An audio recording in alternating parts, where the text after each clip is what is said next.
Welcome to Something Positive for Positive People. I'm Courtney Brain. Something Positive for Positive People is a 501c3 nonprofit organization supporting people who are navigating herpes stigma.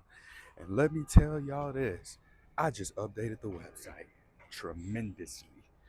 There is now a men's herpes support group.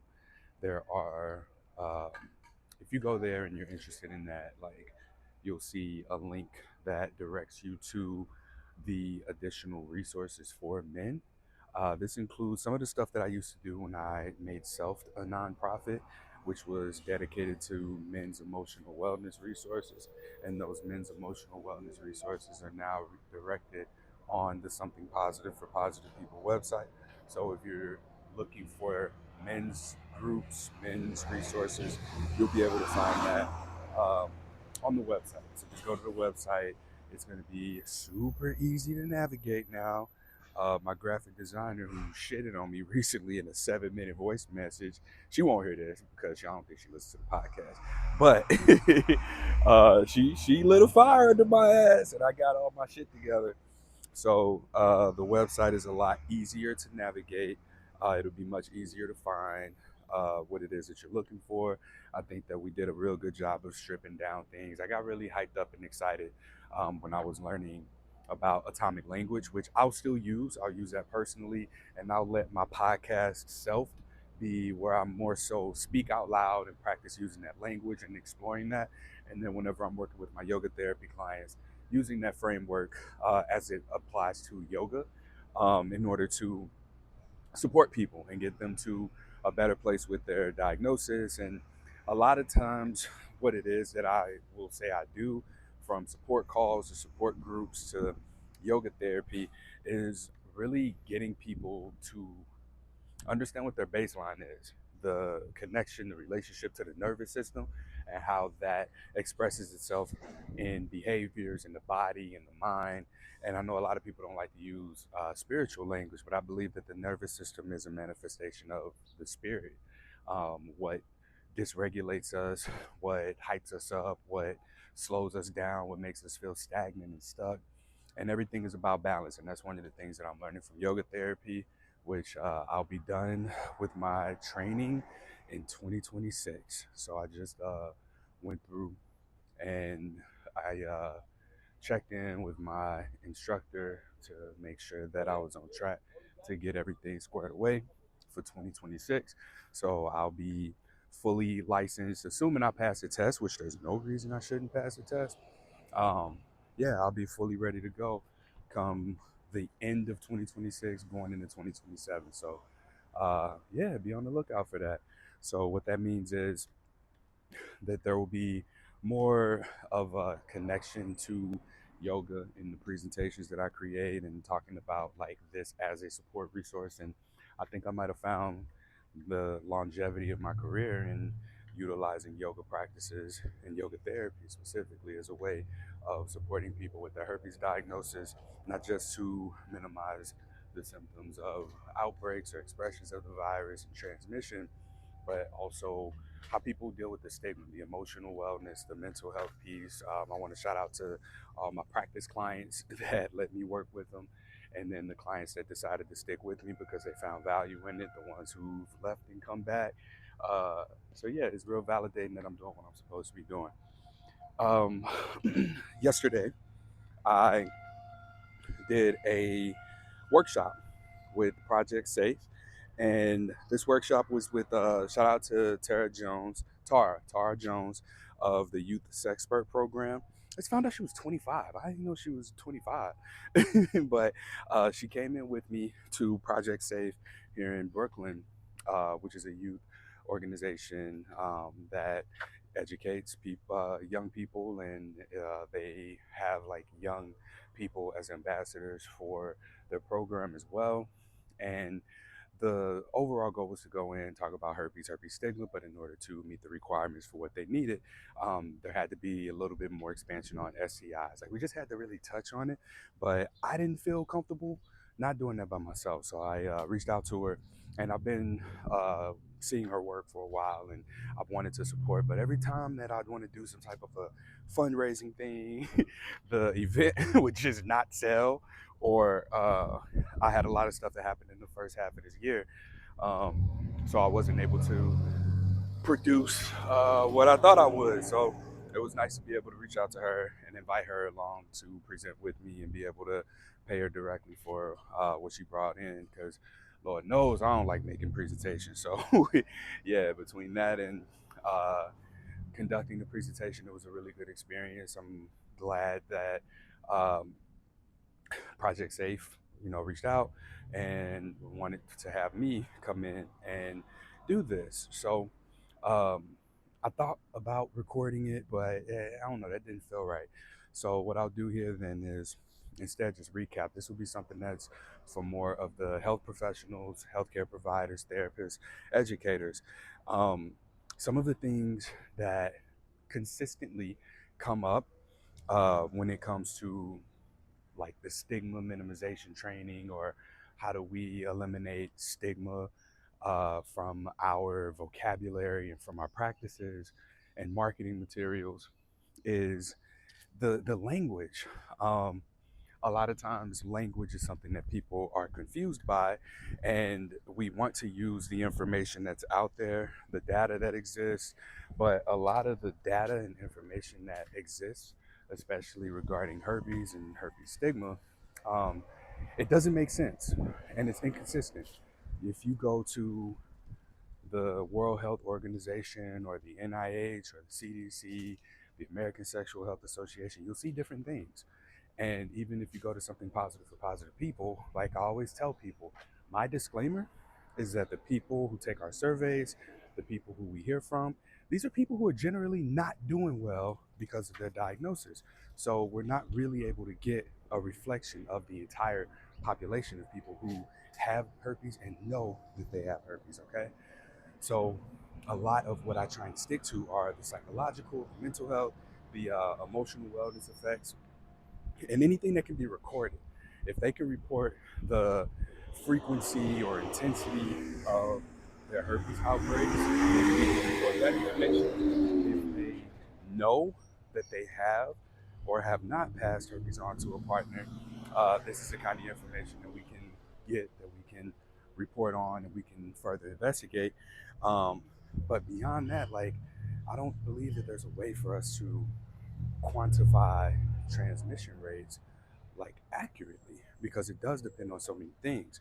And I'm learning from my yoga therapy clients when they share with me their experiences with outbreaks and what's going on with them around the outbreaks time. Like, that's really all we got to report on, and you really got to follow people, stay with them, and like track over the course of, I mean, I guess we can do a year, but I don't know, man. I think the course of, from the time a person receives their diagnosis to the time that they seek out support, that window of time is so inconsistent that we can't really, find out, okay, if this number of people were diagnosed, this number of people had outbreaks or symptoms at this location, and go down the list of what it is that you would be tracking. I don't think that we can get that consistently enough. At least I can't, not without a significant amount of time on my hands and a significant amount of funding to really be able to just do this, because I am curious, but at the same time, I also recognize the irrelevance of it. People ask me all the time about transmission rates. Oh, well, if I wear a condom, if I take the medication, does that bring the transmission rate down? Yeah, maybe. But if you're stressing about bringing the transmission rate down, and stress is the number one cause for outbreaks, what are you really doing? And also, like I always tell people, the person who doesn't have herpes, they have to like you more than they don't want herpes. And also, like, for you, if that's something that you're consistently worrying about and stressing over, then that is going to increase the likelihood of you passing herpes on to them, or having an outbreak even. Because again, this is one of those things where stress, it invites outbreaks. So having to talk to people, talking to educators, and like explain that the information that people want, A, doesn't exist because people want to know how to prevent transmission. There is no preventing herpes transmission. And so the only thing that we're really left with is how do we get people to that realization, and how do we do so in a way that language allows for us to do so without inviting any stigma. Um, Words like protection, because that implies an inherent danger of something as pleasurable, as fun, as connecting, as beautiful as sex can be. The word safe also does that. Words like disease, like the word infection to me ain't no different, but I know we're going from STD to STI, and an infection is more accurate because you can have an infection, you can have a virus, and not have any symptoms, whereas the disease has the symptoms. So I get that, I understand that, but there's a lot to be said for not just how we say what we say, but it's also the words that we use. And it's very situational. I like to remove violent terms from uh, the language we use when we talk about sex and sexual health. When we talk about even ending stigma or destroying stigma or eradicating, ending, the words that we use are things that have like a weight to them. And one of the exercises that I like to do is a simple meditation where we begin to explore what stigma feels like by consciously looking at the different roles we play in life, our different identities, and then we throw stigma in there, but we kind of move ourselves into stigma to feel what that feels like and not be those other uh, aspects of ourselves. And then we can kind of relate the weight of those identities up against what it feels like to be stigmatized. So we also did that, and this gives an idea of what stigma feels like to a person who's experiencing it, and the way out of it being to validate their identity outside of stigma, which oftentimes is just reminding them that they are a sibling, someone's offspring, maybe a parent, someone who has hobbies or a particular career, they're a colleague, they're someone's teacher, a student, right? And these are the kinds of things that we do in the workshops. And one of the things that's really expensive to do, but I want to do more of. I'm hoping to hear back about this grant that I applied for, which will be at the end of this month. Fingers crossed, because this will be um, the big thing that I've wanted to do, which is hiring sex educators to be patient actors so that we can go into clinics, we can go into therapy practices, and I'll give them a script for us to prepare like a backstory. And these people are going to consult with us and communicate with us, delivering a diagnosis, answering our questions about STIs. Maybe we're newly diagnosed and we just want to know um, what our options are in terms of uh, being able to practice sex that is more safer with our potential partners. So I think that is, I don't want to say I think, that is the next step of what this advocacy looks like. But I just gotta be, I gotta strip things down. So when you go to the website, you'll see that you might not even notice, but a lot of stuff has been stripped down from the website and organized in a way where it's much easier to navigate. We got the homepage. If you want to learn about something positive, if you want to learn about Courtney, you can do that. If you want to understand the training, like I'm describing here, you can do that. We've got a blog. I need to start adding more to. I've blogged about the main questions that people have about discordant dating and then transmission rates, but I I can probably post more there, and I'm gonna invest a lot more time on the website than I have been on Instagram, because Instagram ain't been cool with me lately.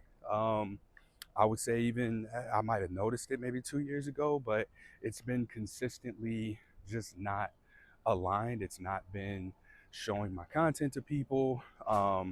And so I'm better off just investing more into the website. So I put a little bit of money into it. Shout out to Jenny for uh, making the website look good, making it easier to navigate, and giving me the feedback that I needed in order to light that fire into my ass to get shit going. Um, because yeah, this is how people are finding something positive for positive people, and this is where the opportunities are being created. This is how we're able to keep things going. So um, yeah, if you are someone who works at a clinic, some sort of a health organization, public health, sexual health, mental health, education, if you provide any training, please reach out. If you know of any conferences that would make sense for something positive for positive people to um, be represented at, please reach out. Let me know. Like it is, I'm doing this by myself, and I reach out for help when I can. When I can pay people to do things, I reach out to them and help me do the things. But I'm doing everything I can. I don't see myself burning out. I don't see myself stepping away from this. So please don't like feel any kind of sense of urgency or anything. But it is a lot. It's a lot that I do. And the Tara asked me yesterday. She was like, "So what are the pillars of something positive for positive people?" Y'all, I'm in yoga therapy training. I do have my 500-hour yoga teacher certification, which is it fuels the approach I take to the support offerings that I have. And I also have the stigma free training with the patient actors, which is a whole program to manage. I host the support calls. There's now a weekly support group, one for men, one for women. These meet Mondays at 7:30 p.m. Eastern time. At this moment, anyone who wants to be in the group, you have to be vetted first. So we have to have a support call, and after the support call, that's when you can get added to the group. And then when you're in the group, uh, it's required that you make a donation for each of the ones that you attend. Don't matter how much. I just want you to. I want commitment. I need commitment. I'm tired of people not showing up to things. I'm tired of people telling me, "Oh, you should do this," and then not doing it. I am the person who's facilitating the men's group as well as the women's group. These are separate just because I notice, and in talking to other people, we've noticed the same things where we'll have a support group for everybody, but then men don't show up. We'll have a support group for men, and then women will be like, "Well, we ain't got one." So, well, that's my experience. I can't say that that's the case for everybody, but um, there's alternatives. If you are a woman who doesn't want to be at Courtney's support group because I'm a man, cool. We have alternative options for that as well. Um, so yeah, this episode really feels more like an update to what's been going on, but I also really just like, if you are somebody who wants to help out, can help out, tell me who to talk to. Just give me the name. You ain't got to do nothing else. If you can make a warm introduction to one of these healthcare organizations, one of these public health organizations, I'm connected to the National Coalition of STD Directors. I'm connected to the National Coalition for Sexual Health. I'm connected to the American Sexual Health Association. Like all of the acronyms, as far as I know, I'm connected to. I'm applying to speak at conferences and present at these places.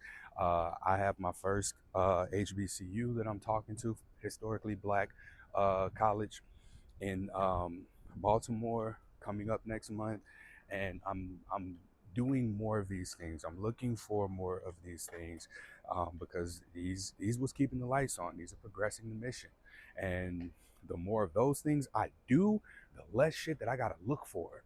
Because looking for this shit is really what's kicking my ass, to be completely honest. And I want to shout out to Dr. Ina Park, who's a former board member of Something Positive for Positive People. She had to step down, unfortunately, to have like a lot of other obligations. And with her obligations, she was still able to support me personally, inviting me as well as Jolene, who created the No Shame in This Game film documentary, out to Montreal, Canada this past July.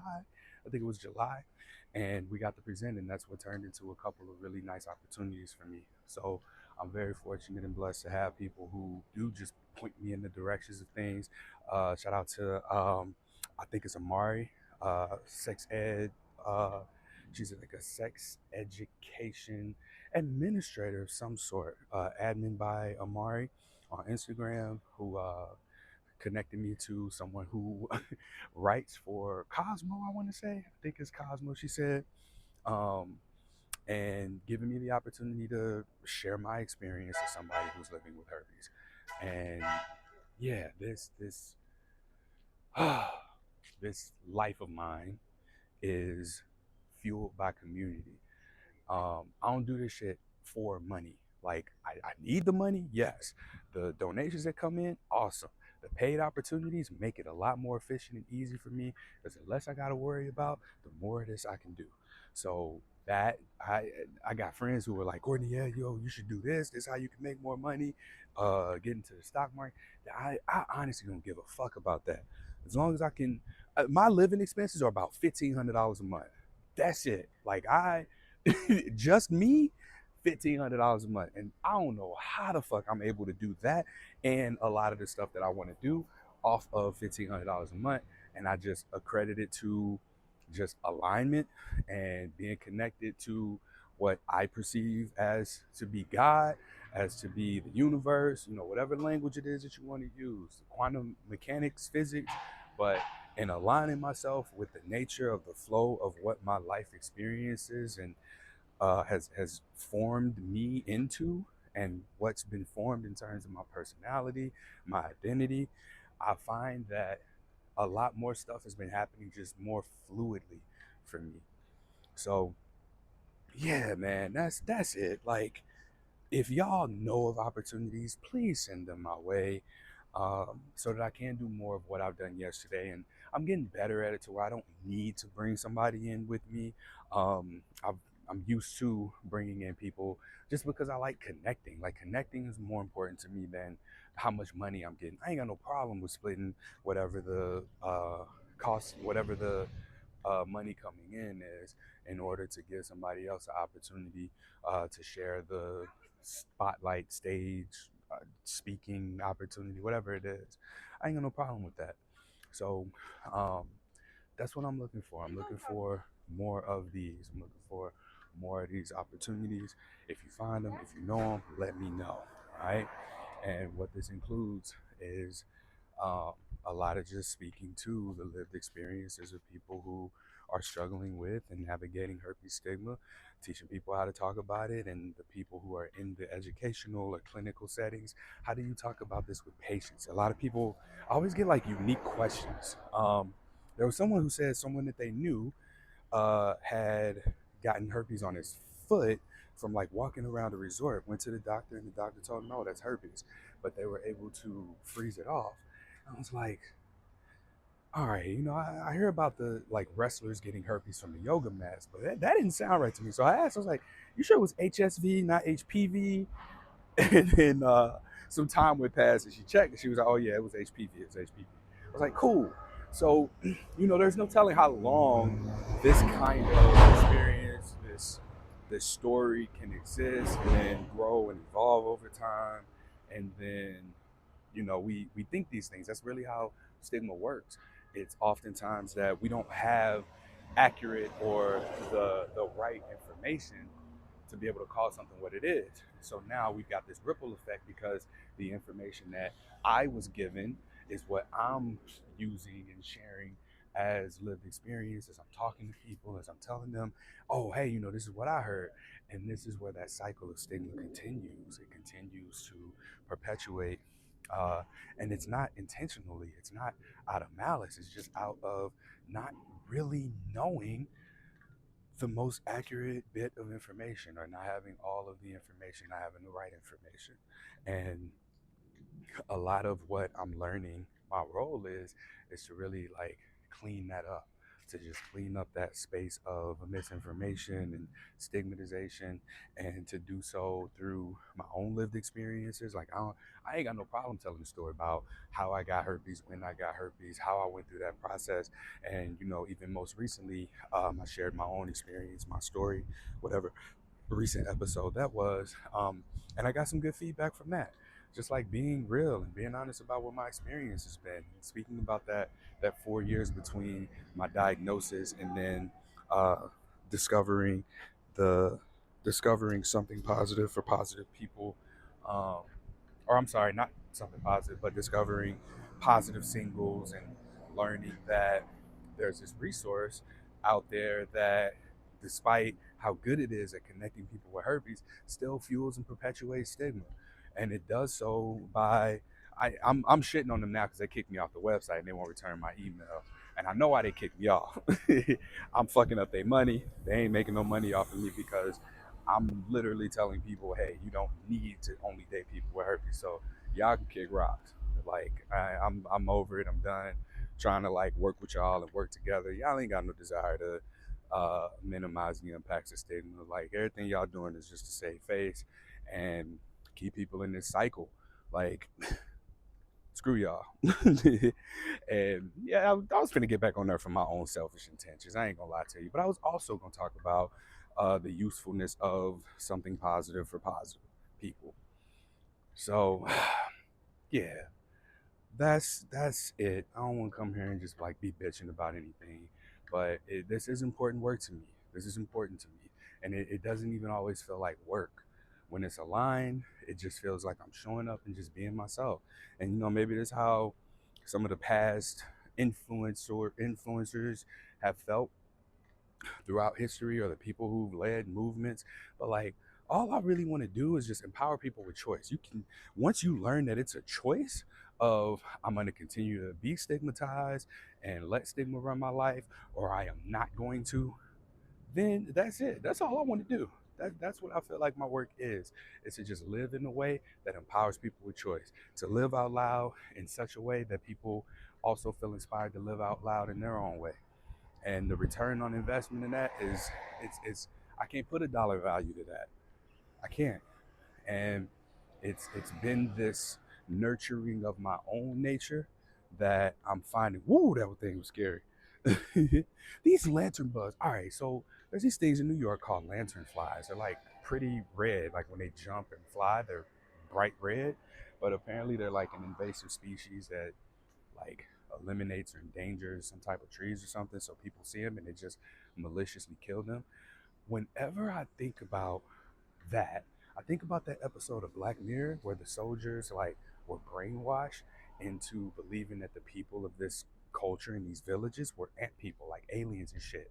One of the soldiers, his brain short circuited and he was getting his cognition back and he saw real people, but everybody else was seeing like alien bug people. And so he was like, whoa, these are fucking people. They're just poor. They're just like not, modernized. They're just in this land living in huts and shit, or like broken down buildings. But like they got families and shit. So he's not killing these people. And so fast forward and they try and like fix him or whatever. And yeah, basically that's it.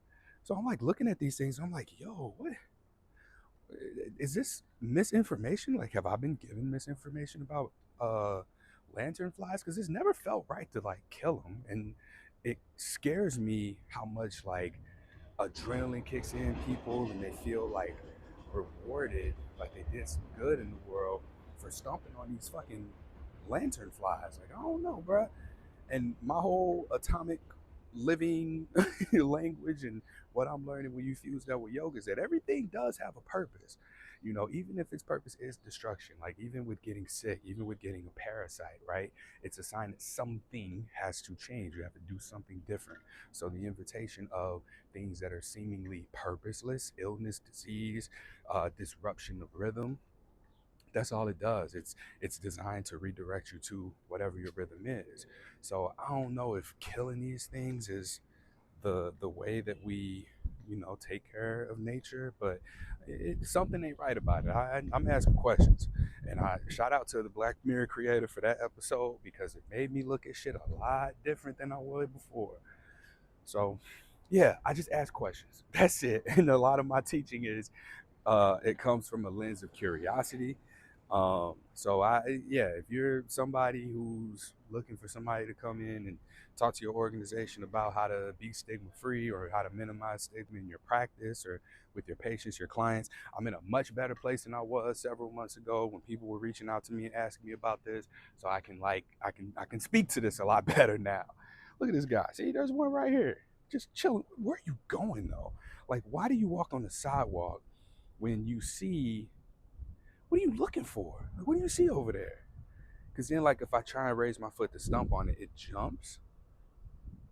I don't know. It just, let me see. I'm gonna follow it for a little bit while I finish this podcast episode recording, and see what it does. But yeah, it's kind of big though, so I don't know. Anyways, um, yeah, I very much just like appreciate who everybody's involvement, the community that this has been.